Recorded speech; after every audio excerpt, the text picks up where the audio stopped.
Premièrement, merci à Nicole et Onscreen Manitoba de m'avoir invitée à modérer cet atelier. Je suis très contente d'être ici. Et la PFC, l'Alliance des producteurs francophones du Canada, est aussi très heureuse d'être partenaire de All Access cette année. Alors, je vais commencer en présentant nos panélistes et en vous présentant un peu le sujet de notre discussion aujourd'hui. Alors, ce qu'on va faire, c'est qu'on va vous présenter 2 émissions pour enfants, toutes 2 faisant face aux dés d'un public qui les regarde sur multiples plateformes et chacune des émissions ayant une structure financière différente.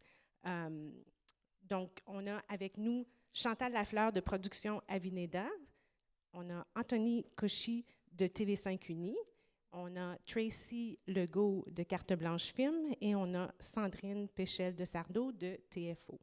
Et ils vont nous partager leur expérience à développer et produire ces 2 séries à succès.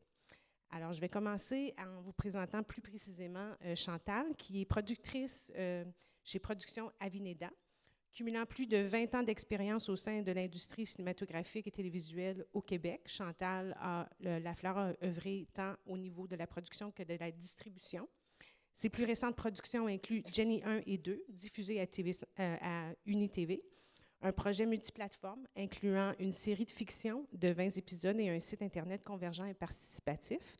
Jenny est en lice dans la catégorie meilleure série au International Emmy Kids Award et le prix de la meilleure jeune actrice dans un rôle principal a été remis à l'interprète de Jenny, Émilie Bière, au dernier Young Artists Awards. Jenny a de plus été en nomination pour plusieurs autres prix, dont notamment 4 prix Gémeaux. Il y a aussi Point d'équilibre, long métrage documentaire qui a pris l'affiche dans 6 salles au Québec à la fin de 2018. Ce film qui explore les aspirations versus les réalités de jeunes danseurs de l'École supérieure de ballet du Québec s'est mérité le prix des détenus au RIDM 2018.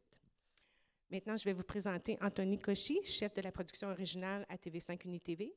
Anthony œuvre dans le secteur de la télévision et du cinéma depuis la fin de ses études à l'École supérieure du commerce de Lille en France. Il a occupé le poste d'administrateur des productions pour la filiale cinéma du groupe M6 et a contribué aux productions de films tels OSS 117, Ne le dit à personne, Taken, Mesrine, Les Petits Mouchoirs et encore Le Petit Nicolas.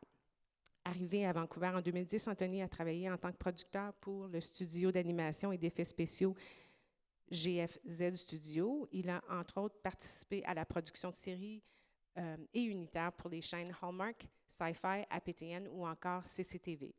Depuis 2014, Anthony est chef de la production originale pour l'Ouest et le Nord canadien chez TV5 Québec, Canada. Maintenant, à propos de TV5 Uni, ou UniTV, pour ceux qui ne connaissent pas la chaîne, Uni met en valeur la richesse et la diversité de la francophonie canadienne avec des émissions tournées et réalisées aux 4 coins du pays. La chaîne offre une programmation généraliste et divertissante. UniTV est également un lieu de création francophone qui favorise la production de contenu original à l'extérieur de Montréal et du Québec et qui ouvre les portes à la relève télévisuelle en français dans tout le pays. D'est en ouest, UniTV offre un contenu de qualité et crée des liens entre les francophones du pays.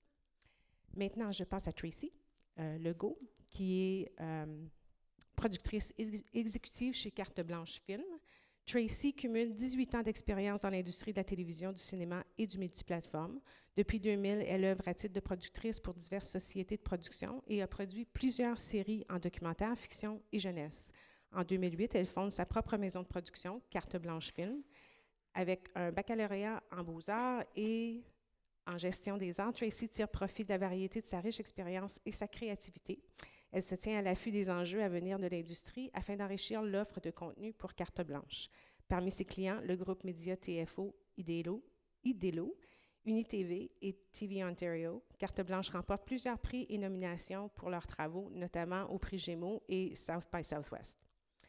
Et maintenant, je vous présente Sandrine Péchel de Sardeau.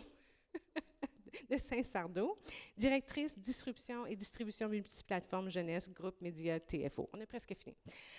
Sandrine a plus de 20 ans d'expérience dans l'industrie. Actuellement, chez TFO, elle est en charge des acquisitions, des préachats, des coproductions de la programmation multiplateforme, de la distribution des plateformes TFO et des efforts de vente sur le linéaire et les plateformes numériques. Sandrine a aussi passé 9 ans en poste de vice-président exécutif, vente et acquisition, Abijuba Entertainment. Elle a aussi complété de nombreux contrats de vente de programmes avec CBC, TVO, Hulu, Netflix, France TV, BBC, Cartoon Net, Disney, entre autres. Sandrine a également travaillé 12 ans à New York en gestion de contenu, en développement créatif, en production et distribution pour Sunbow Entertainment, Hasbro, Sony Wonder, Sony Music, TV Loonland et Classic Media DreamWorks.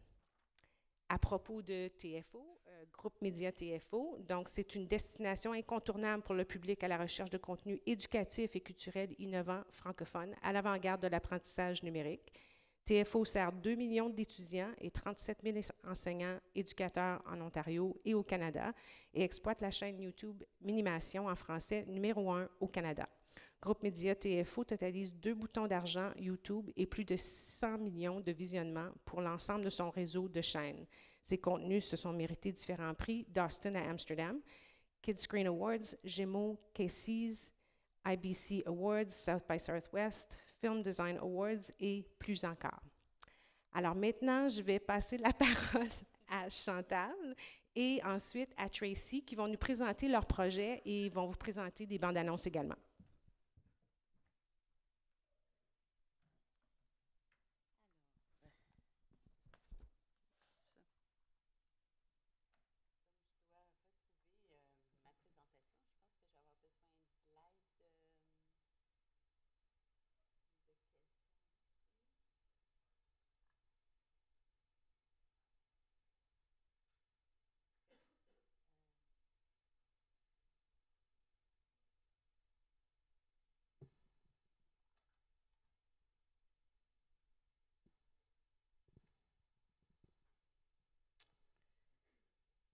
Merci beaucoup. Alors, je pense que, juste une petite seconde, je vais recommencer, puisqu'il y a quelque chose qui ne fonctionne pas.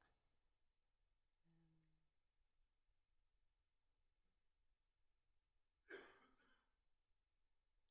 pense que c'est ça.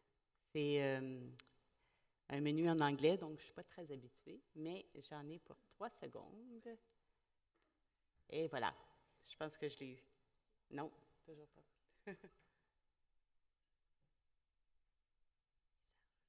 Oui, il faut que ça fasse tout l'écran. Sinon,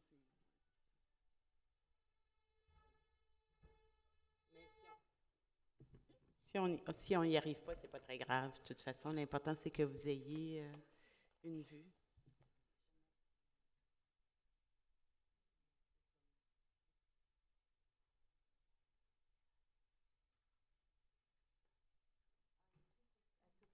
OK.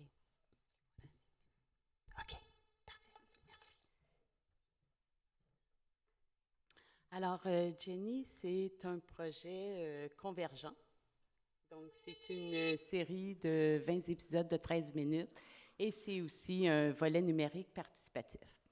Avant de vous montrer les vidéos, ce que j'aimerais quand même vous donner une idée générale du concept.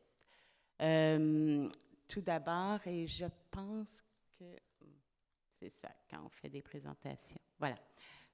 Donc, il y a 3 segments au projet Jenny. Tout d'abord, il y a le segment de la série télé.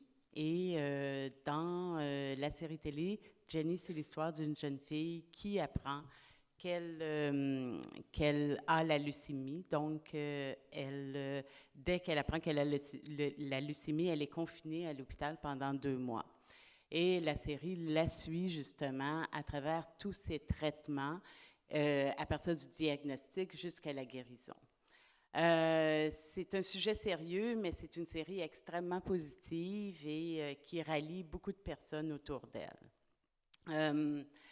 Le deuxième segment, l'idée de base, c'était vraiment de dire que Jenny évidemment, elle est loin de ses amis, elle peut communiquer avec eux, mais elle ne peut pas les voir, ils lui demandent des nouvelles, donc elle crée un blog.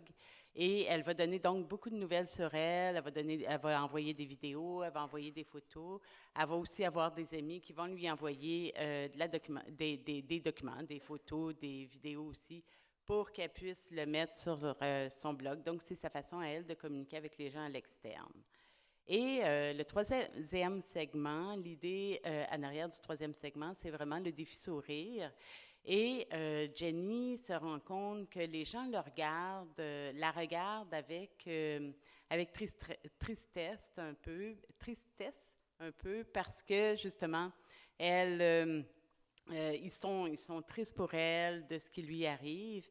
Puis elle voudrait vraiment que les gens lui sourient parce que ça lui donne vraiment de l'énergie pour pouvoir combattre, passer à travers les épreuves. Donc, elle va créer le défi sourire. Elle va demander à ses fans de lui envoyer des sourires. Et à chaque sourire qu'on va lui envoyer, elle va avoir demandé à une entreprise, un donateur, de donner $1 à une cause.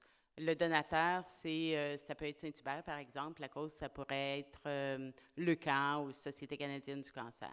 Donc, et ça, c'est quelque chose qui a vraiment très bien fonctionné dans notre projet. Au niveau de...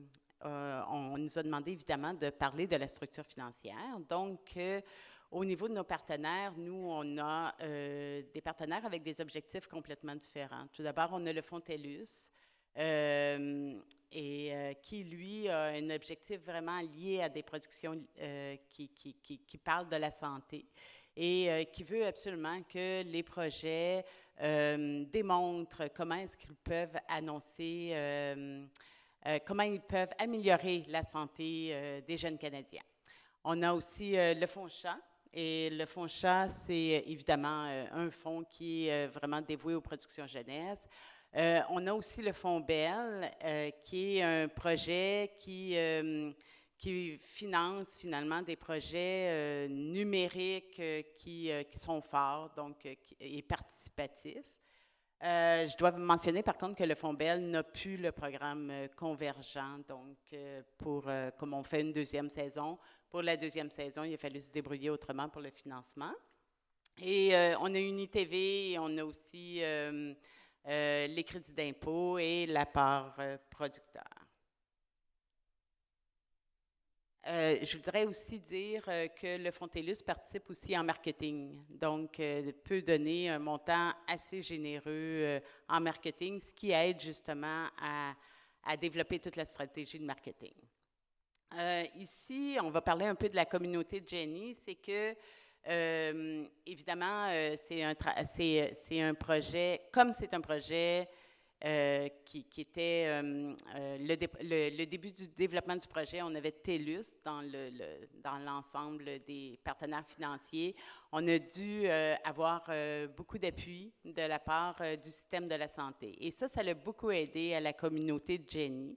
Et ensuite de ça, bien, on a ajouté d'autres personnes, mais déjà, dès le début, il y avait une communauté qui était liée à ce projet-là, comme par exemple l'Hôpital pour enfants Sainte-Justine, le CAN, Société canadienne du cancer, Dr Clown. Puis, à cette communauté-là, les comédiens se sont ajoutés. Émilie Bière, par exemple, qui a énormément de fans et qui est l'actrice principale du projet, a permis justement d'élargir la communauté. Et la même chose pour Corias, qui a fait, lui, la chanson thème de la série, et lui aussi a énormément de personnes qui le suivent, alors ça a beaucoup aidé. Au niveau du numérique, bien, ce qui était vraiment très, très important, essentiel, c'est d'être là où sont les jeunes, donc parce qu'on savait très bien qu'il y avait un défi à amener les jeunes à regarder la série. Donc nous, ce qu'on a fait, c'est que Jenny a créé, elle avait sa propre chaîne YouTube et aussi, elle avait son compte Instagram, puis aussi un compte Snapchat.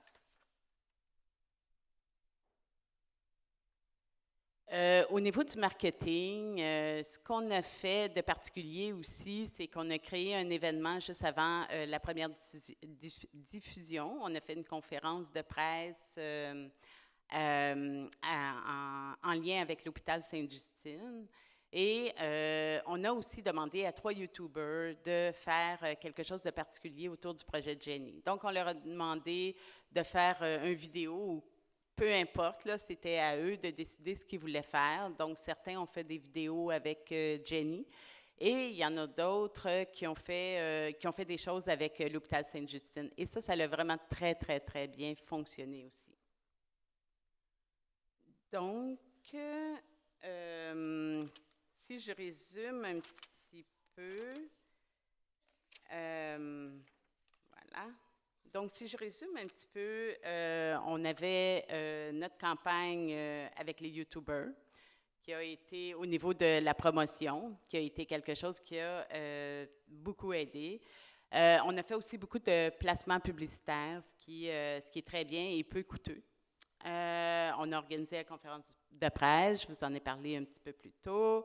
On a fait aussi un partenariat avec les écoles, c'est-à-dire grâce au défi Sourire, les écoles étaient très intéressées parce que c'était un aspect du projet qui, si on veut, développait ou permettait aux jeunes d'exprimer leur empathie.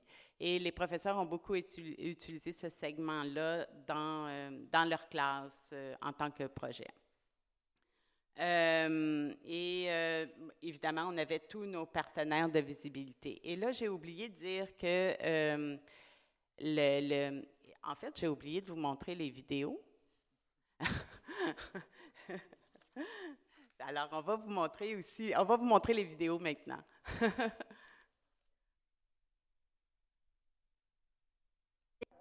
Je m'appelle Jenny, j'ai 13 ans, même pas encore 13 ans et demi. Pour moi, aujourd'hui, c'est comme un tsunami. Pourtant, tout allait super bien dans ma vie. Donc, qu'est-ce que t'as? Là, ça peut pas être grave. Hein? Faut pas trop s'inquiéter. Madame Dagenet a dit qu'elle allait revenir à l'école avant la fin de l'année. T'es nouvelle, toi? Ouais, pourquoi? Ma vie, elle vient juste de se couper en deux. Peu importe ce qui arrive, il va toujours avoir avant puis après aujourd'hui. Tu veux savoir à quoi ressemble mon quotidien? Visite blogdejenny.ca pour découvrir mon journal, mes photos, mes vidéos et vois comment tu peux faire une différence dans la vie de jeunes malades avec le défi Sourire. Allô! Moi, c'est Émilie Bière. Je fais Jenny dans la série Jenny, une ado atteinte de la leucémie. Et moi, c'est Taina Lavoie, qui joue Florence, donc la meilleure amie de Jenny dans la série. Jouer Jenny, ça m'a permis de comprendre que c'est loin d'être trippant d'être malade quand t'es jeune. C'est pour ça qu'avec toute l'équipe de la série, on a décidé de créer le défi Sourire. Donc, dans le fond, c'est un défi qui aide les jeunes qui sont malades. Mais pour que ça marche, on a besoin de vous. À chaque fois qu'on atteint un certain nombre de sourires, il y a un donateur qui verse des sous à un organisme qui va aider des enfants malades. Cliquez ici et participez autant de fois que vous voulez. Aidez-nous à répandre des sourires partout. 3, 2, 1, c'est parti! Et heureusement que... Oh, là, c'est moi. Heureusement que j'ai cliqué sur les vidéos parce que je voulais vous dire aussi que le dernier vidéo sur le défi Sourire, justement, a été présenté dans les salles de Guzzo l'année dernière pendant les fêtes. Donc, pendant un mois, on a pu voir la bande-annonce du défi Sourire sur plus de 80 salles de cinéma en décembre et janvier l'année dernière. En bout de ligne, je pourrais dire aussi que notre campagne, finalement, de découvrabilité a été un succès. On est content. En fait, c'est un succès pour nous. On est très contents. Et aussi, ça l'a permis... on a eu une interaction avec des gens, des fans, si on veut. On a eu à peu près 1 demi-million de fans qui ont interagi justement avec tout ce qu'on a fait. Et évidemment, tout ça met la table pour une deuxième saison de Jenny qu'on va diffuser au mois d'avril, le 10 avril cette année. Alors voilà, ça c'est une petite présentation. Merci. Merci Chantal. Maintenant, je demanderai à Tracy Legault d'aller présenter son projet Amélie.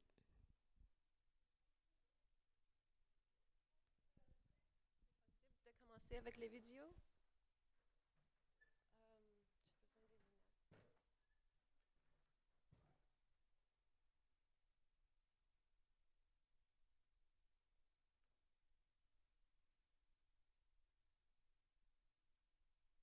Bien sûr. Je porte pas le nom d'un grand génie pour rien. S'il te plaît, dis-lui pas que ton chat part. On dirait que tu me caches quelque chose. Elle va en mission secrète pour sauver des créatures adorables. Grâce à vous deux, on a pu sauver un animal. Tout un monde à découvrir. Amélie et compagnie, samedi et dimanche, midi, sur TFO. Viens t'amuser avec les jeux et l'application d'Amélie et compagnie. Et c'est le quiz. Y a-t-il un personnage qui te ressemble? Aide Amélie et ses amis à s'occuper du refuge secret. Crée tes propres cartes postales, choisis des photos et fais des folies. Une moustache? Trop drôle! Retrouve les jeux sur tfo.org/jeux et l'application sur l'App Store et Google Play. On n'a pas le choix, il faut réouvrir le refuge. Mais là, c'est Mathieu qui occupe l'espace. Ici, les réparations sont gratuites. On charge juste les matériaux. Pourquoi tu veux devenir espionne? Quand Pic revient de son camp, je vais le surveiller tout le temps. S'occuper d'un animal, ça demande beaucoup de temps et d'attention. Newton a une sœur. C'est l'heure du kidnapping. Je peux réouvrir le refuge? Amélie et compagnie, du lundi au jeudi 19h30 sur TFO.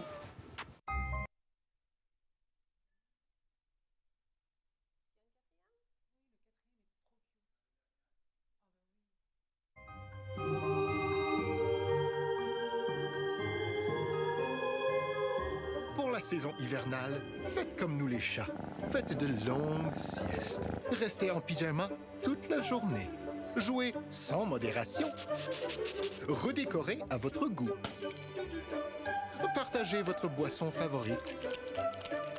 Établissez vos propres règles. La vie de chat est fabuleuse. Mais qui a mis cette photo? Hey, on peut pas être tranquille! Oh, c'est inacceptable! Non, mais dis donc! Où est mon agent? Attention, je sens que je vais sortir les griffes.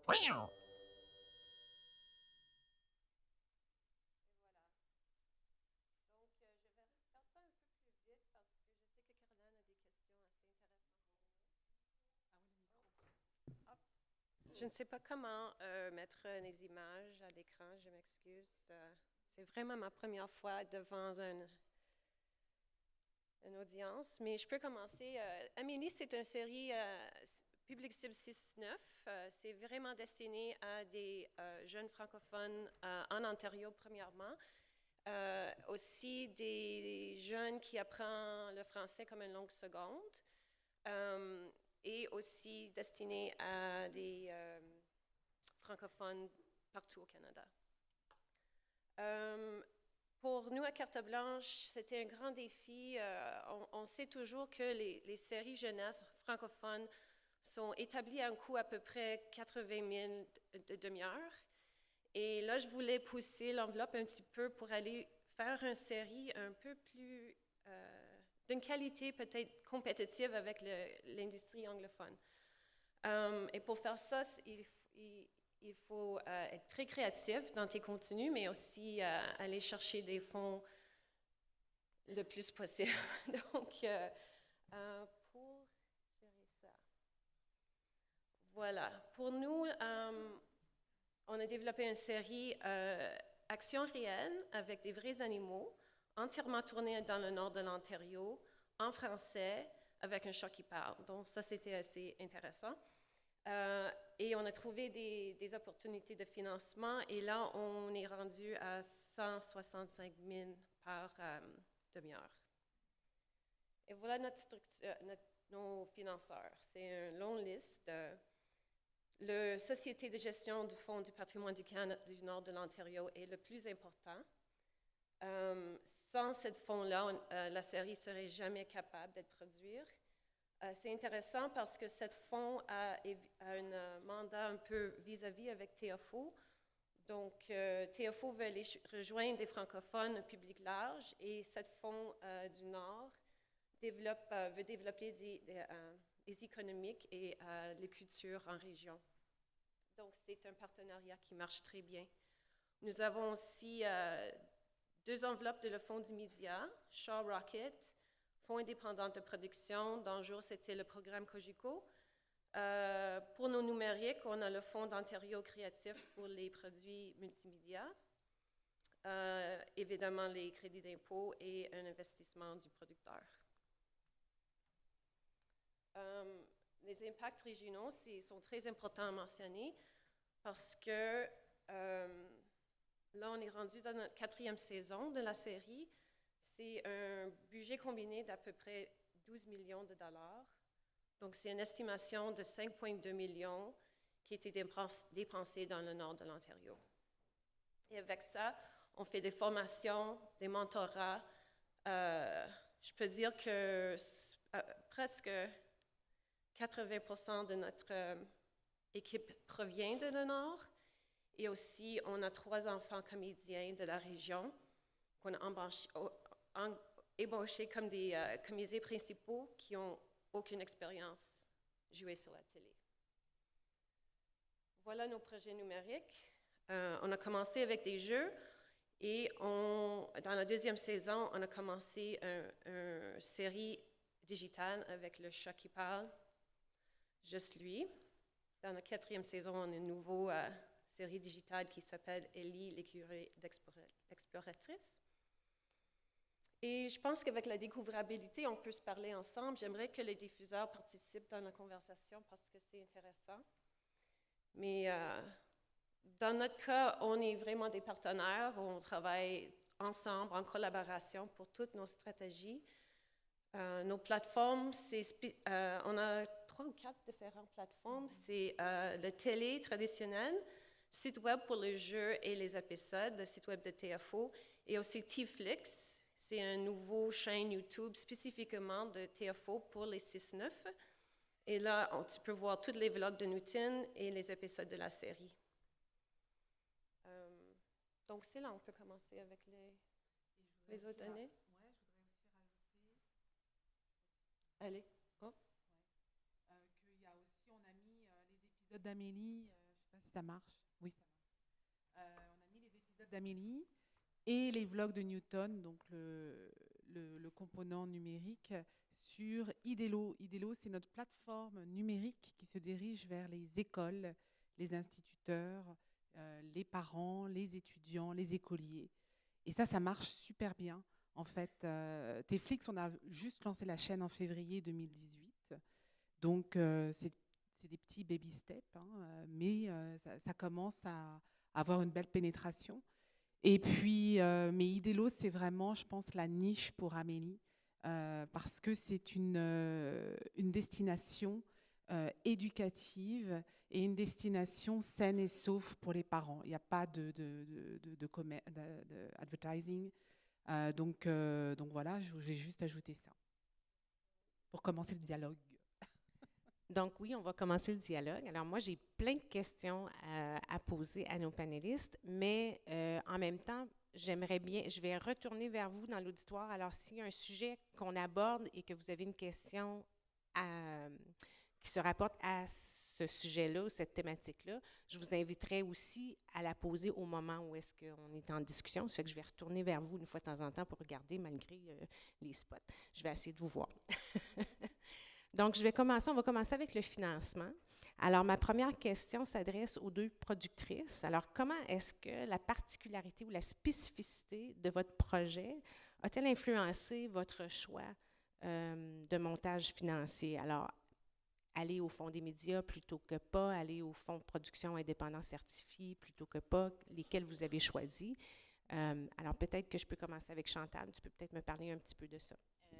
Oui, parce que, étant donné qu'on faisait un projet avec le sujet qu'on avait, on parlait de cancer, donc c'était quand même un sujet un peu difficile par rapport au développement dès le début. Donc, on a essayé de trouver des façons de pouvoir nous aider à faire un beau document de présentation intéressant pour un diffuseur. Et en même temps, donc on a fait un genre de souper bénéfice entre amis. On a demandé à nos amis, mais on a vraiment fait quelque chose d'intéressant, là, qui valait la peine, avec plein de gens, des commanditaires, etc. Mais on a vraiment demandé on était plusieurs, donc plusieurs personnes, de donner des sous. Et puis, en échange de ça, il y avait vraiment une belle expérience là, pendant une soirée. Et ça nous a permis vraiment de faire une super Bible. Mais en même temps, ce qui est arrivé, c'est que on avait le Fonds TELUS commençait un petit peu. Et ça faisait peut-être 6 mois ou 1 an qu'il avait commencé. Il faisait des appels de projets. Et c'était vraiment un addon, mais c'était parfait pour nous. Donc, c'est sûr que le Fonds TELUS a un peu cristallisé, si on veut, le fait que le projet, là, on savait vraiment que ça pouvait aller de l'avant. Puis, est-ce que, tu sais, déjà, le sujet était pas facile? Alors même dans un premier temps, d'avoir un diffuseur qui va embarquer dans un projet comme celui-là, peut-être que, Anthony, tu peux nous parler de ça aussi avec Chantal. Comment est-ce que ça a été reçu, ça? Chantal nous a approchés assez vite avec le projet. Puis comme elle le dit, elle avait déjà bien travaillé sur sa Bible, bien préparé les éléments, les partenaires potentiels. Donc clairement, ça a fait une différence parce que ce projet-là, c'est tout un défi. C'est un sujet difficile qui s'adresse à un public entre 11 et 15 ans, donc clairement qui n'est pas forcément sur une ITV en heure de grande écoute. Donc il fallait qu'il y ait cette composante média numérique qui soit présente, cette réflexion sur la découvrabilité. Et ça, on l'a senti dès le début, avec la volonté de Chantal de s'associer avec des associations, d'aller voir différents fonds pour justement faire vivre ce projet-là. Après, c'est vrai que la complexité de travailler avec beaucoup de fonds comme ça, c'est forcément que déjà on n'est pas sûr d'avoir tout le financement et des réponses positives de tous les fonds. Il faut jouer avec les dates de dépôt. C'est quelque chose de pas facile aussi pour essayer de mettre en place tout ce financement-là. Il est possible qu'un partenaire décide de financer la composante télé à 100%, mais pas la composante média numérique. Tout ça, c'est des choses à considérer, et du point de vue du diffuseur, c'est à considérer, parce que ça veut dire que si un fonds tombe, qu'est-ce qu'on fait au niveau du financement? Et bien souvent, on va augmenter notre licence, ou alors on va essayer d'accompagner le diffuseur pour fournir des services en médias numériques ou autre. Mais c'est quelque chose à considérer quand on planifie la structure. Tracy, dans votre cas, peut-être vous pouvez nous parler un petit peu du Fonds du Nord et oui, un peu comme ça. Le Fonds du Nord, ça marche? Oui. Ça fait quelques années depuis, je travaille dans le Nord avec le Fonds et souvent avec TFO en partenariat pour développer des fictions. On sait que les fonds existent. Ça prend tout simplement un acheteur de ton projet, puis le vouloir d'aller travailler dans le Nord. Donc, Amélie est notre 4e série qu'on a financée avec ce fonds. Donc, quand c'est établi, mais aussi pour TFO, je pense que c'est d'aller chercher les francophones, la communauté francophone dans le Nord. Donc, ensemble, on est capable de financer une série de valeurs avec la communauté francophone. Qui existe, surtout, vous le savez, avec notre nouveau gouvernement de l'Ontario et puis la francophonie, on est très fiers de savoir que la francophonie de l'Ontario existe et est présente, pas seulement à Toronto, mais dans le Nord, la communauté est très présente. Et ce qui est paradoxal aussi, c'est que cette communauté est présente avec la télévision traditionnelle. Dans le Nord, vous n'avez pas vraiment accès, je parle par exemple de Hearst, ou je parle aussi de Sudbury. L'Internet est là, existe, mais la télé traditionnelle linéaire est très présente aussi. Donc ça nous aide parce qu'on est forte et faux grâce à notre chaîne linéaire, on existe toujours. Et puis aussi avec nos efforts numériques, il ne faut pas les oublier. Après ça, être une productrice qui travaille en région, il y a des fonds minoritaires qu'on peut aller chercher. Ça, ce n'est pas toujours inconnu non plus. Il faut être très créatif dans tes demandes pour le financement. Et là, quand vous rentrez dans les fonds de chat, c'est une autre espèce de plan de découvrabilité, de vraiment connaître ton série et comment tu vas le déployer, parce que Sinon, tu ne vas pas recevoir les fonds. Donc, c'est tout un grand travail. Et aussi, il y a certains fonds qu'il faut être confirmés avant d'autres fonds, comme Anthony a dit. Donc, c'est vraiment un Puis calendrier. nos enveloppes de rendement, hein, moi je voudrais remercier le CMF, FMC, parce que sans eux, TFO serait vraiment dans une position délicate. Donc notre enveloppe de rendement nous aide aussi à produire des petits bijoux comme Amélie. Peut-être une question aux diffuseurs. Vous travaillez tous deux avec des producteurs du Québec et avec des producteurs de la francophonie canadienne. Alors, est-ce que peut-être vous pouvez nous parler un petit peu des opportunités que ça présente et des défis que ça présente, ça?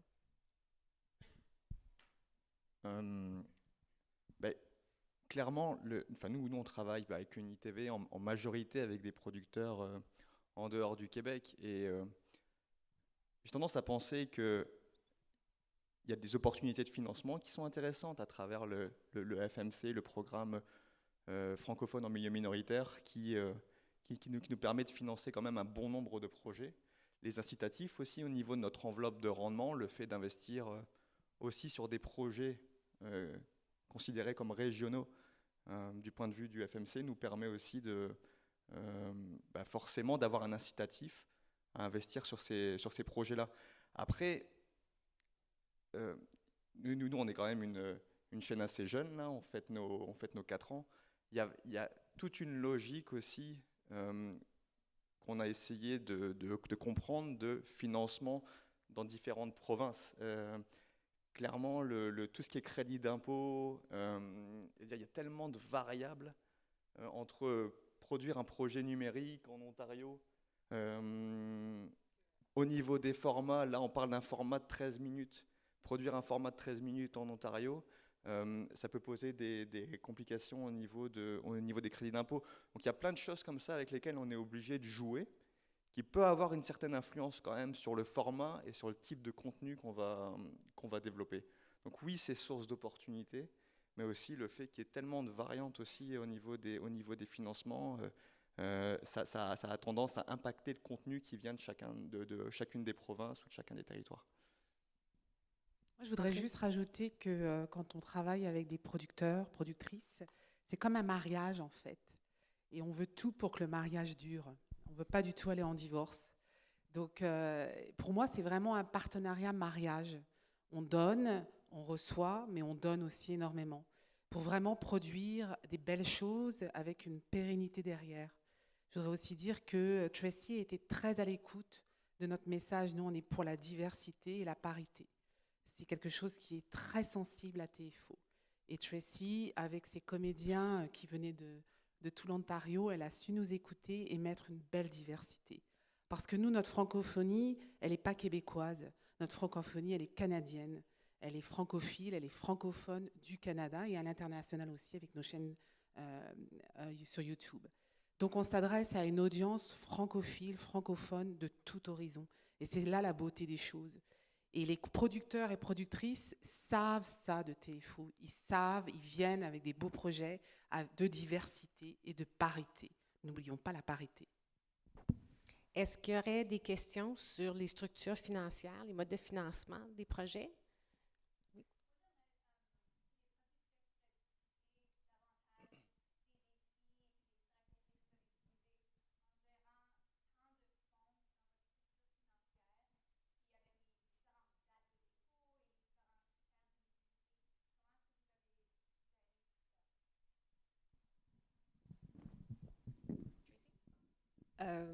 Avec une équipe de gestion, c'est certain.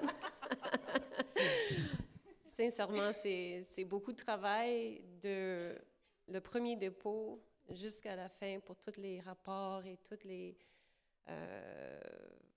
pour fermer tous ces fonds, pour même avoir tes fonds, tous tes financements sont basés sur des livraisons. Donc, tes scénarios, tes montages, même ton rapport de coûts finaux. Donc, moi, je préfère de travailler dans ma propre boîte Donc, j'ai une équipe de 4 jeunes qui m'aident à faire toute la gestion.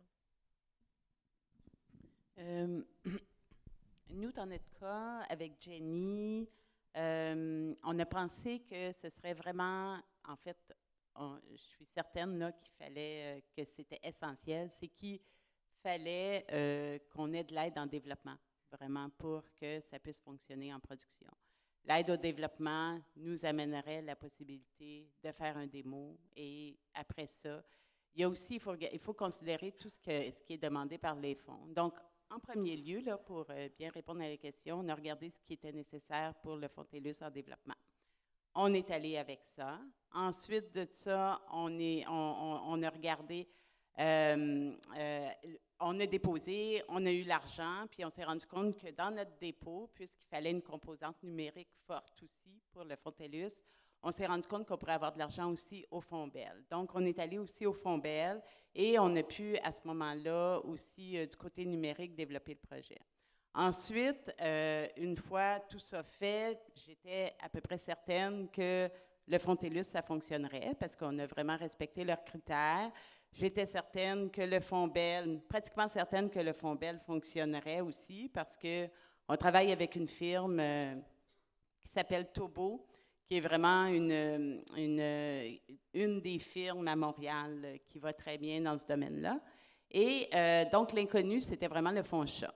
Et le Fonds Chat, c'était la raison pourquoi je voulais avoir du développement au Fonds TELUS, c'est qu'il fallait faire un démo.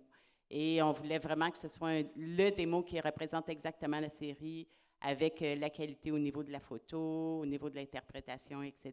Donc, on a mis beaucoup d'énergie sur ça. Et après ça, bien, on a déposé évidemment au Fonds Chat et on a eu les fonds. Sylvie?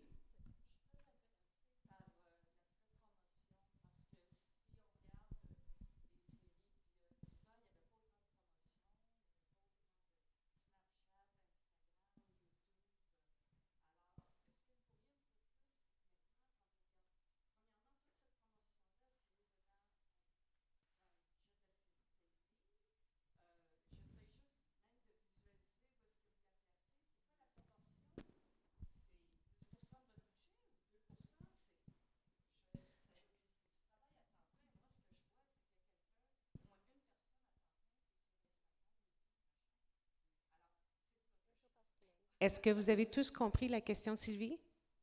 Oui? Elle s'intéresse à savoir comment les médias sociaux viennent jouer dans la promotion de la série. Puis en fait, c'est la transition parfaite parce qu'on va laisser le financement en partie, puis on s'en va vers la découvrabilité, la promo, le marketing numérique. Alors, qui veut commencer? Tracy? Sylvie, quand vous recevez des fonds comme Shaw Rocket, tu as le droit il faut avoir un montant pour tes promotions, ta découvrabilité.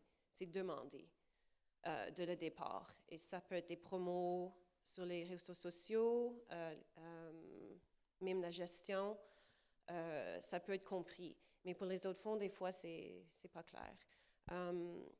Pour nous, une chose qui est intéressante, c'est d'être organique avec demander à tes auteurs, tes comédiens, ton équipe de partager, de faire des commentaires. Comme ça, tu peux développer un communauté réseaux sociaux qui est un peu organique. Ce n'est pas nécessairement quelqu'un qui est à un ordi qui lance des commentaires, des messages.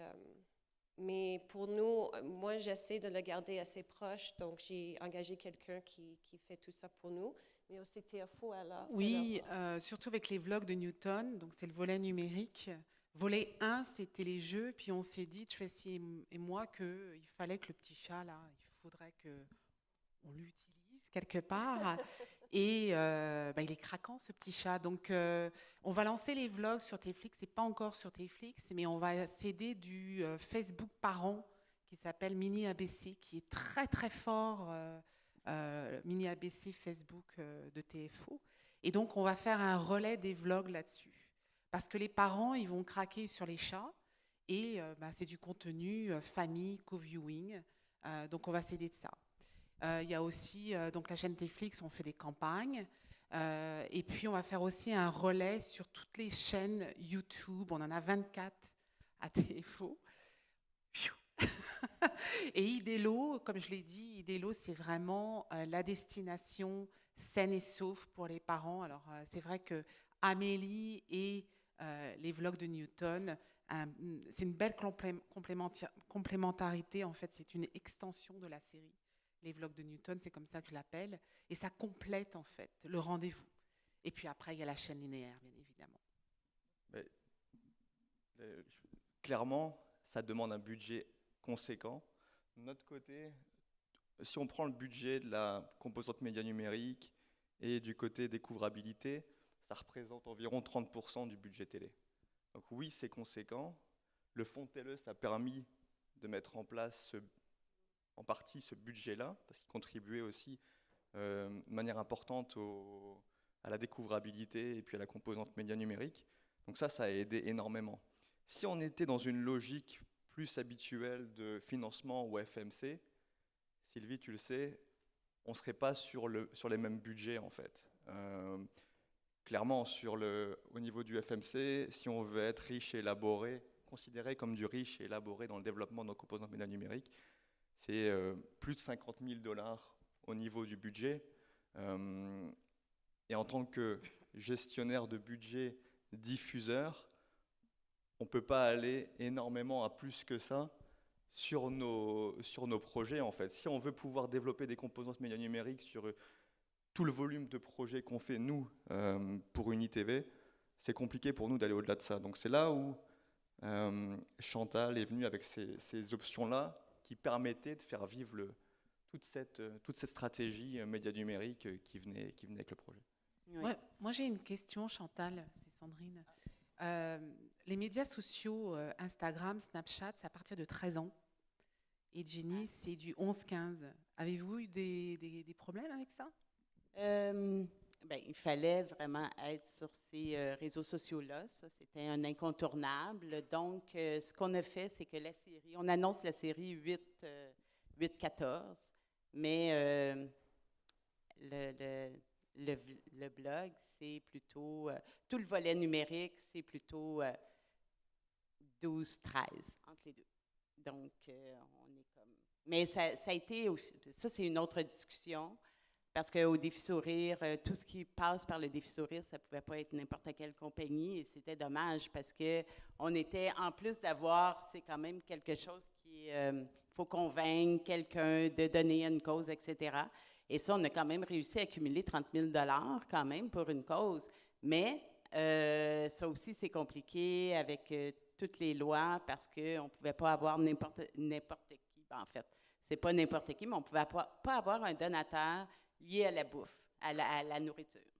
Vraiment. Donc ça nous a limité un peu par rapport aux donateurs. Mais on en avait trouvé un qui était la crème glacée, mais ça n'a pas fonctionné à cause de ça. Donc, c'est vrai qu'il y a eu des limitations par rapport à ça pour l'âge, justement. C'est là qu'on a été limité. Mais pour Facebook, Instagram, tout ça, il n'y avait pas de souci. On l'a affiché parce que nous, pour Amélie, entre les deux. On ne pouvait pas utiliser Instagram et Snapchat, et on a des comptes, mais puisque c'est du 6-9, et puis on sait que puisqu'on est quand même une société publique, on appartient au ministère de l'Éducation de l'Ontario, on est mandaté. Donc, on ne peut pas présenter du programme pour les 6-9 sur Instagram ou Snapchat. Donc, on n'a que la voie Facebook. Oui, effectivement. Aussi, pour revenir à ta question, nous aussi, il faut prendre tout ce qu'on nous offre. Autrement dit, bon, c'est vrai qu'on avait, par rapport à la visibilité, justement, et le marketing, la façon que c'est différent, comme il faut être partout, parce il faut vraiment qu'on soit accessible à tout public. Donc, tout ce qu'on peut nous offrir qui est gratuit ou qui aide, on le prend. Autrement dit, bon, les comédiens, entre autres, leurs réseaux sociaux, mais aussi le diffuseur à travers son réseau social aussi. Et dans notre cas, avec Jenny, le diffuseur a été très, très, très présent aussi quand est venu le temps de mettre en onde la série et de faire des activités particulières.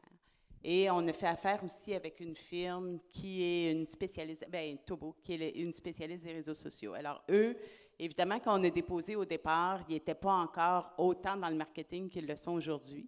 Ils sont devenus depuis des spécialistes reconnus et recommandés. Donc, nous, on a vraiment contribué à les aider un peu à devenir ça, mais en même temps, ils nous ont beaucoup aidés, surtout avec leurs spécialistes de réseaux sociaux. Peut-être pour faire un petit peu de pouce là-dessus, comment est-ce que vous arrivez à déterminer quels sont les contenus numériques que vous allez choisir de développer pour appuyer la série?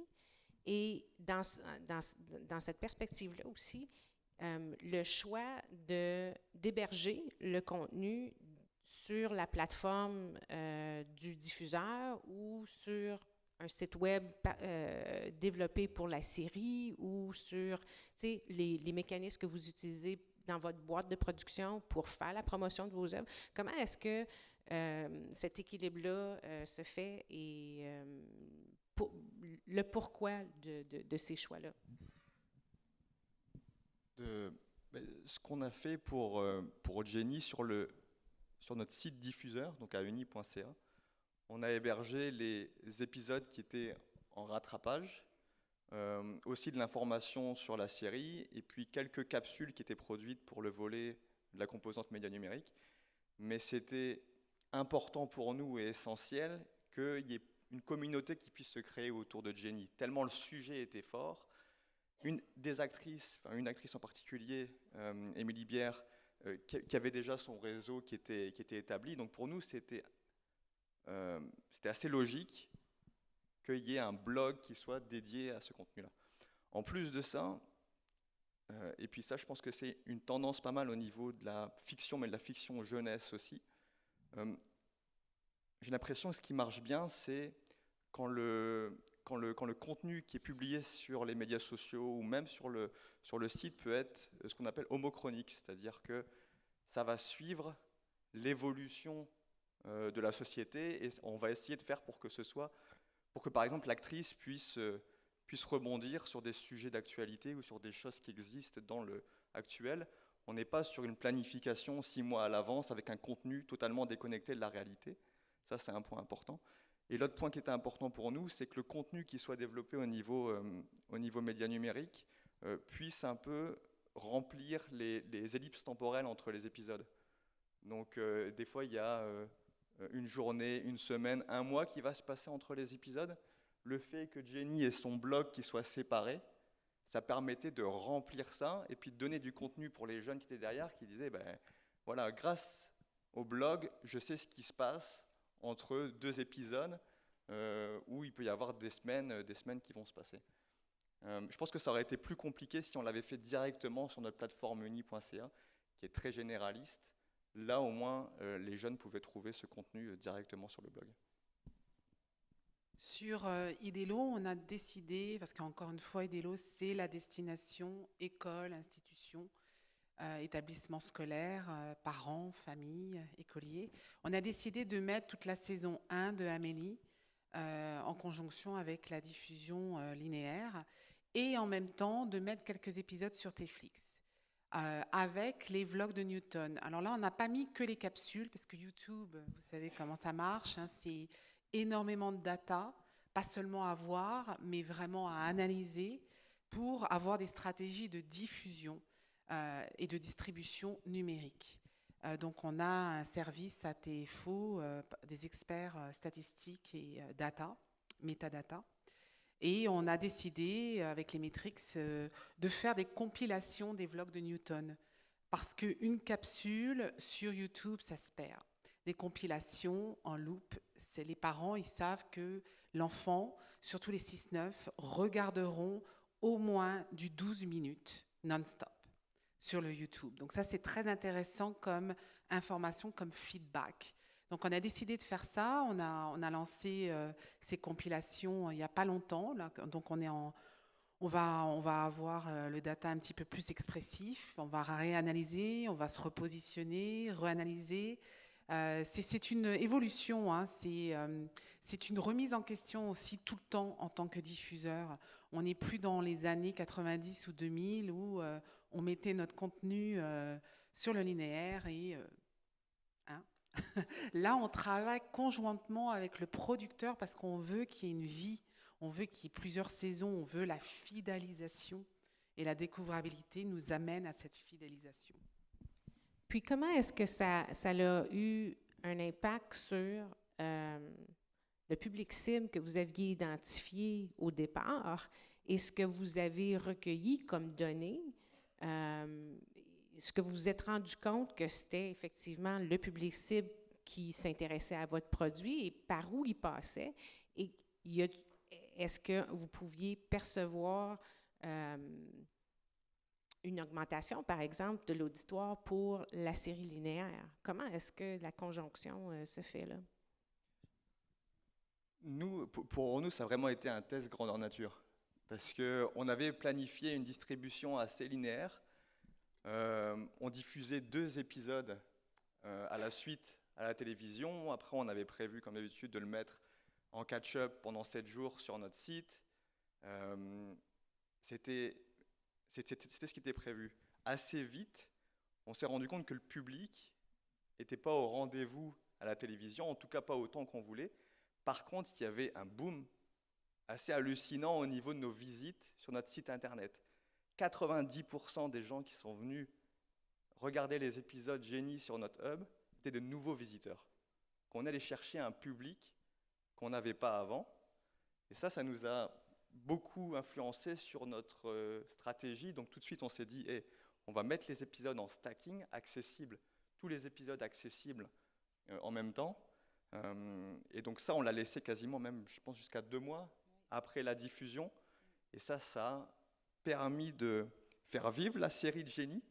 Mais nous, en tant que diffuseurs, c'était un peu ce que j'appelle le pot de miel, quoi. C'est que les gens, ils venaient pour voir Génie, mais ils découvraient un peu, ils découvraient par la suite d'autres programmes sur notre site internet, ce qu'on appelle le taux de rebond. C'est les gens, est-ce qu'ils viennent une fois sur notre site et ils partent après ailleurs? Non, là, les gens restaient sur le site pour découvrir d'autres contenus. Donc il y a vraiment, c'est là où on a vu que la stratégie de découvrabilité était importante. Je pense qu'au départ, au niveau du site internet, ce qu'on a vu, c'est qu'on rejoignait l'auditoire cible. Après, quand on a rediffusé à la télévision, on a rediffusé 2 fois jusqu'à la fin, même là, jusqu'à fin 2018. À chaque fois, on a gagné en auditoire télé, jusqu'à multiplier par 10 l'auditoire qu'on avait lors de la première diffusion. Donc clairement, il y a eu un effet. Moi, ce que j'ai tendance à penser, c'est que les enfants ont voulu revoir après la série sur la télé avec leurs parents, avec leur entourage, qu'il y a eu un effet un peu de co-viewing, qui a justement amené plus de gens à la télévision. Donc on aurait pu penser au début, ça ne va pas marcher à la télévision, on oublie, on diffuse que sur Internet. Non, finalement, comme disait Sandrine aussi, on est obligé d'analyser les données et puis de réagir. Et là, le fait qu'on rediffuse à la télévision, ça a montré que c'était un choix pertinent. Pour rebondir sur Anthony, je pense qu'au début, on a lancé Amélie en septembre 2017 à la rentrée. Et on avait pris un créneau sur le linéaire. On pensait que ça allait. C'était 18h. Et puis, ça n'allait pas du tout au bout d'un mois. Donc, on a changé. On l'a mis à 19h30. Et là, on s'est dit, waouh! Pourquoi? Parce qu'à partir de 21h, on a des films francophones. TFO est très connu aussi à partir de 21h. On offre à notre audience, majoritairement les 55+, ce qui est intéressant, des films francophones, français, de tout horizon international. Et donc, on s'est dit, tiens, on va mettre Amélie à 19h30, juste avant un film, et voir, c'est du 22 minutes, et on va voir si ça va marcher. Et ça a marché. On est une toute petite chaîne publique, il faut savoir, mais depuis septembre 2017, il y a eu quand même 400 000 spectateurs qui ont regardé Amélie, et c'est un rendez-vous, ils sont fidèles. Et puis la chaîne Tflix nous a vraiment aidés pour la continuation. Comme Anthony, on a retrouvé une audience, pas les 6-9, je dirais même les plus âgés, les 9-12, ce qu'on appelle les twins, et puis les ados aussi. Ils se sont vraiment rassemblés à cette audience 6-9. Et là, on est en train de découvrir que la famille et les grands-parents, donc les 55+, qui regardent le cinéma, c'est eux les instigateurs qui disent à leur petite famille, à leurs petits-enfants, « Et toi, là, on va regarder Amélie à 19h30 ». Et on est très content de voir ça parce que je vous assure que quand on a eu les datas à 18h, que ça ne marchait pas du tout, Tracy et moi, là, on s'est dit, il faut qu'on fasse quelque chose. Donc, c'est super qu'on ait un service de métadata à TFO. Ils ne sont pas là, mais moi, je les remercie tous les jours parce que c'est très précieux d'avoir pas que des analyses, mais d'avoir des données et de vraiment les étudier. Je pense qu'on est dans cette ère maintenant. On peut plus se permettre que de programmer sur le linéaire. Il faut vraiment avoir une métadata sur toutes les multiplateformes. Idelo, c'est pareil. Pourquoi on a décidé de mettre toutes les saisons de Amélie en une seule fois sur Idelo? Parce que c'est une destination éducative, établissement scolaire, sécurité, saine, et les profs le savent et ils aiment ça. Charles, tu avais une question?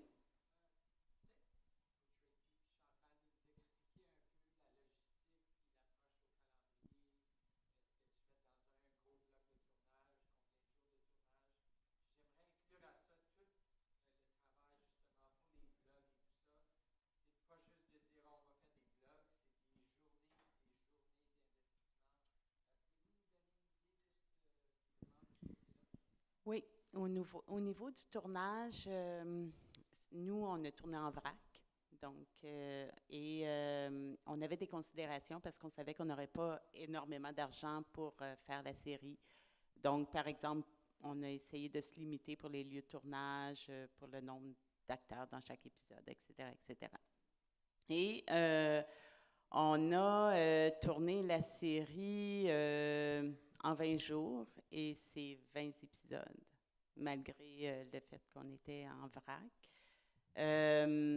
Donc là, après ça, on a commencé à monter. Là, dès qu'on a eu les premiers montages, c'est là qu'on l'a montré vraiment aux personnes du web. Il y avait déjà quelqu'un en amont qui avait commencé à scénariser le blog. Mais là, à partir du visionnement, puis ensuite de ça, elle a lu les scénarios, ou bien non, elle a regardé les autres épisodes. Et là, elle a continué sa scénarisation. Donc, on avait ce temps-là pour pouvoir orchestrer ça. Donc, évidemment, le blog, c'est toujours en fonction de chaque épisode, donc 20 épisodes. Donc, il y avait toujours une vidéo de quelque chose qu'elle racontait qui s'est passé dans sa vie, ou bien non, à l'hôpital.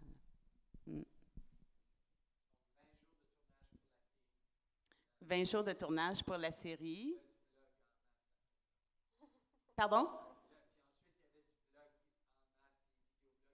On a juste 20. En fait, le blog où elle se raconte, il y en a 20, mais il y a plein d'autres contenus aussi. Quand elle se raconte, il y en a 20, mais il y a plein d'autres contenus aussi. Il y a des petits clips, il y a des photos. Des bandes dessinées.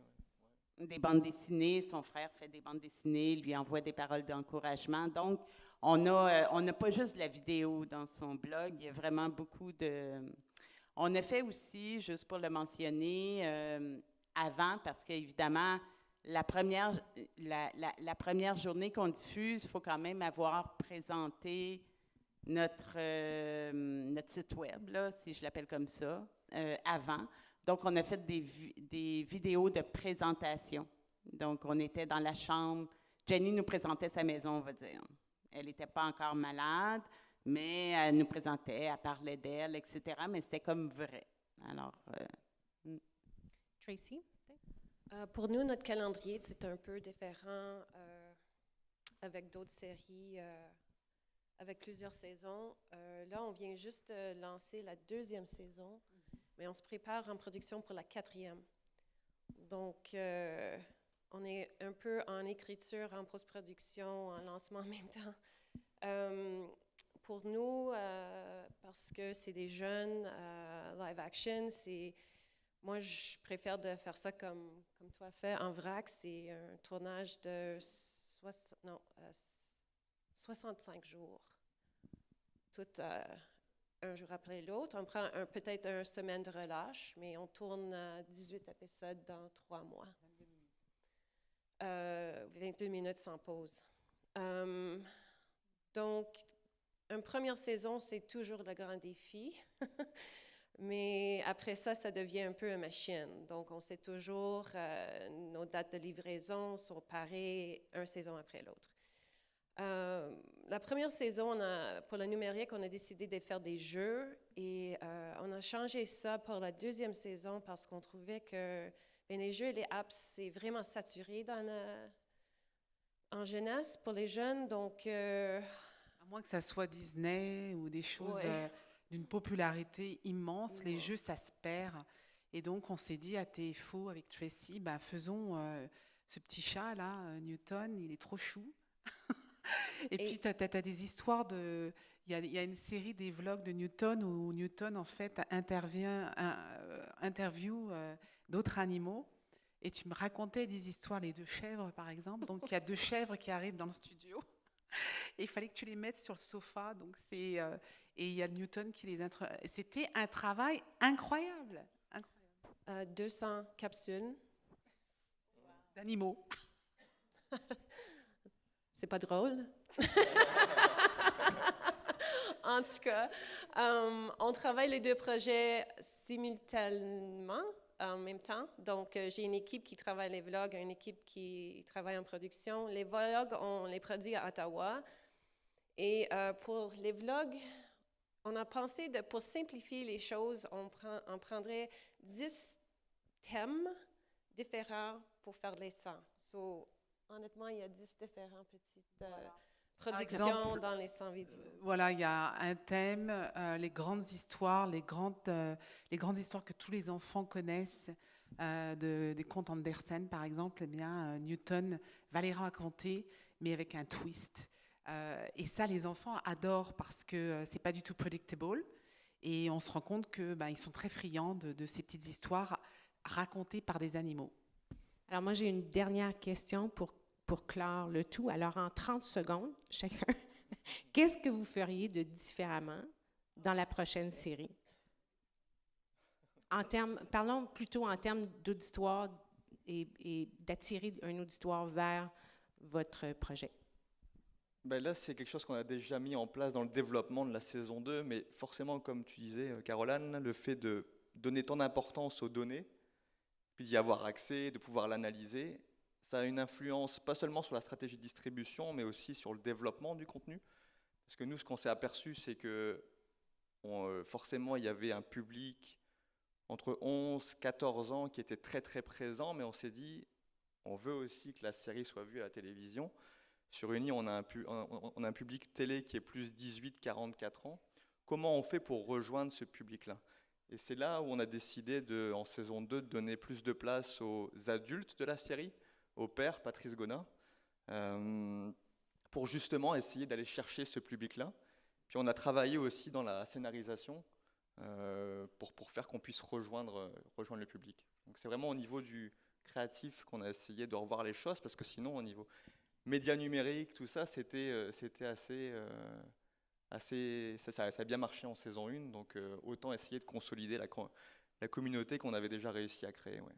Je pourrais dire aussi qu'on a vraiment essayé de travailler avec les mêmes personnes, surtout au niveau du créatif, pour vraiment avoir une continuité. Donc, oui. Moi, j'aurais voulu qu'on commence en même temps avec les vlogs de Newton, avec la saison 1, parce que les jeux, oui, mais on se rend compte que ça ne marche pas du tout. Là, j'ai les données et il n'y a pas du tout de visite sur les jeux. Donc, le volet 1 de Amélie, ça ne marche pas très bien. Donc, alors que le volet 2 numérique, les vlogs de Newton, le petit chat, il est vraiment rassembleur. Il rassemble et c'est vraiment l'extension de la marque Amélie. Donc ça, on a beaucoup appris. Puis on a beaucoup appris, comme je dis, et je veux vraiment le renforcer, c'est une histoire de metadata, c'est une histoire de métriques, la production maintenant de nos jours. Il faut vraiment connaître votre marché, votre audience. Vous n'avez plus le droit presque à l'erreur, surtout quand on est petit comme TFO. On est vraiment sensible à la métrique et on n'arrête pas de se remettre en question tous les jours pour se repositionner et aller de l'avant. Tracy, est-ce que tu voulais ajouter quelque chose? De travailler avec des animaux, les jeunes, dans la même série, c'est un défi. C'est plus facile. Les animaux sont plus faciles. Aussi, si jamais je peux former mon propre chat pour être un vedette, ça va avoir la peine. Alors, je vous invite à remercier nos panélistes, Chantal Lafleur, Anthony Cauchy, Tracy Legault et Sandrine Péchel Saint-Sarteau. Pour avoir partagé, été si généreux de partager votre expérience avec nous. Et si vous voulez, je suis certaine qu'ils vont pouvoir répondre à vos autres questions si vous en avez pendant les pauses et pendant le dîner. Alors, merci tout le monde.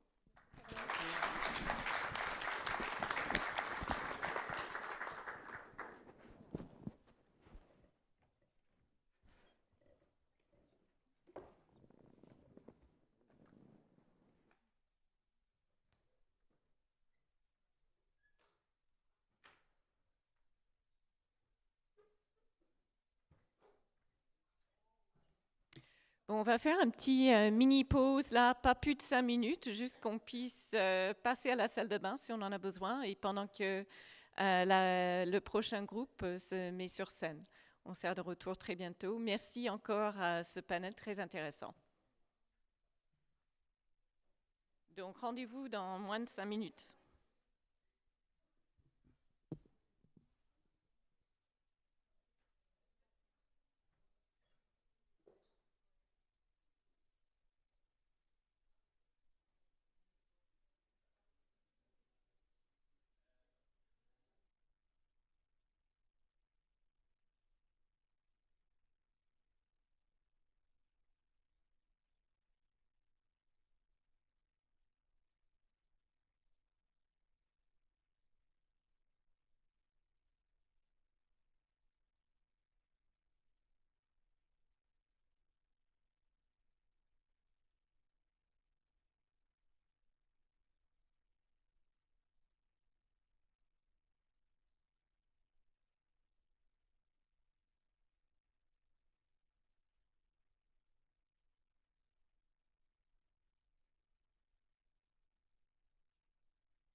Alors, pardon, on va recommencer la session. On a pris un petit peu de retard, donc je vais essayer de nous dépêcher un petit peu.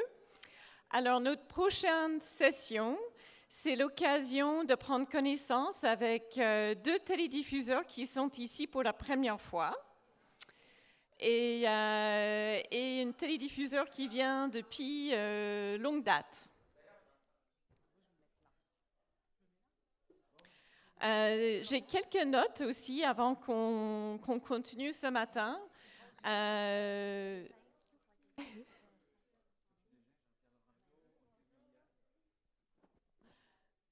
Bon, on va reprendre le programme. Donc, normalement, ce matin, on allait avoir aussi Danielle Odette avec nous, mais elle s'occupe des enfants malades, donc elle ne va pas être avec nous que plus tard dans la semaine.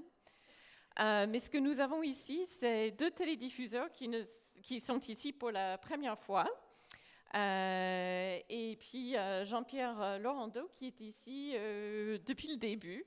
Alors ça va nous donner une occasion de comparer et discuter